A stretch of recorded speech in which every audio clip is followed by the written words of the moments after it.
हाँ जी। ये आरक्षण की आग सारे शहर में जल रही है, तो इसके बारे में आप क्या कहेंगे? इसके बारे में मैं तो यही कहूँगा कि इस आरक्षण को समाप्त कर दिया जाए। इसके जो आज सच्चाई है कि ये कमज़ोर वर्ग के लिए बनाया था जब देश की आज़ादी के बाद, और आज ये सच्चाई में देश को कमज़ोर करने का काम हो रहा है। कहीं पटेल आरक्षण मांग रहे हैं, कहीं गुर्जर का है, जाट का है।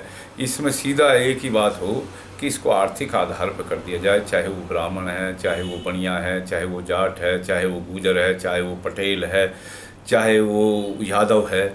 आर्थिक आधार पर जो काबिल होगा उसको उसका लाभ मिलना चाहिए। ऐसा नहीं है कि एक आदमी, मेरा बच्चा मेहनत कर कर के 85% मार्क्स लेकर आता है और एक आरक्षण में आकर के वो 60 में पास हो जाता है। वो बच्चा क्या करेगा? फीलिंग होगी उसको। और आज सही मायने में सरकार को, मैं तो मोदी जी को यही कहूँगा कि सबसे बढ़िया यही है कि इसको आर्थिक आधार पर कर दे।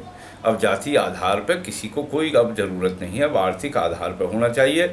और देश में एकता और अखंडता के लिए ताकत देश की, इनमें ना बंटवारा हो। और किसानों के बारे में आप क्या कहना चाहेंगे? किसानों के बारे में हम लड़ाई लड़ते आ रहे, पहले यूपीए से लड़ी, फिर एनडीए के खिलाफ। अब इसमें ये है, आज मुझे एक चीज़ का ये है थोड़ा सा कि ये जो अध्यादेश है ये नहीं लाएंगे, और जो भूमि अधिग्रहण बिल, जो भूमि अधिग्रहण बिल था वो वापस ले लिया है। और वो सही मायने में इसमें सुधार की ज़रूरत है आज भी।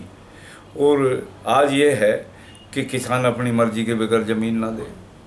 किसान की ज़मीन अगर कहीं, मैं तो आज भी कह रहा हूँ कि हरियाणा में जो ज़मीन किसान की जिन्होंने मुआवजा नहीं उठाया, सरकार तुरंत वापस करे किसान को।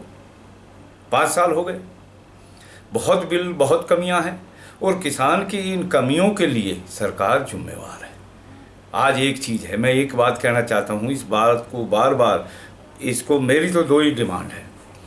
अगर किसान को खुशहाल बनाना है तो सरकार को एक बार पहल करनी होगी, और वो पहल ये है कि किसान का कर्जा माफ, किसान की ज़रूरत में आने वाली चीज़ों पर 50% सब्सिडी किसान को मिले। किसानों ने आत्महत्या कितनी की आज मैं ये कह रहा हूँ कि कुछ मिला नहीं किसी को भी, आत्महत्या करने वाले किसान को नहीं मिला।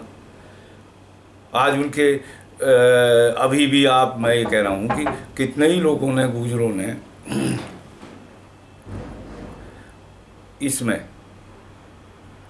इसके लिए राजस्थान में जो आरक्षण की लड़ाई चली, सैकड़ों वहाँ लोग मरे। अब यही गुजरात में हो रहा है, यही हरियाणा में हो रहा है कि क्या है, सरकार इस पर कदम उठाए और इसको करे। बिल्कुल सीधा है। आपके अनुसार ये आरक्षण बंद होना चाहिए? आरक्षण आर्थिक आधार पर होना चाहिए। आर्थिक आधार जो वर्ग है, जिसको ज़रूरत है, उसको मिलना चाहिए। मुझे नहीं चाहिए आरक्षण। रामविलास पासवान को नहीं होना चाहिए आरक्षण में। ऐसे लोग पहले ही पहल करें जिनको आरक्षण की जरूरत है। आरक्षण में एक तबका जो गरीब है उसको तो कुछ लाभ मिला नहीं। आरक्षण का फ़ायदा भी ये मोटे लोग उठा रहे हैं। क्या ज़रूरत है आरक्षण में? पता लगे कि आरक्षण में आज रामविलास पासवान, इसको आरक्षण की ज़रूरत है? अरे चुप को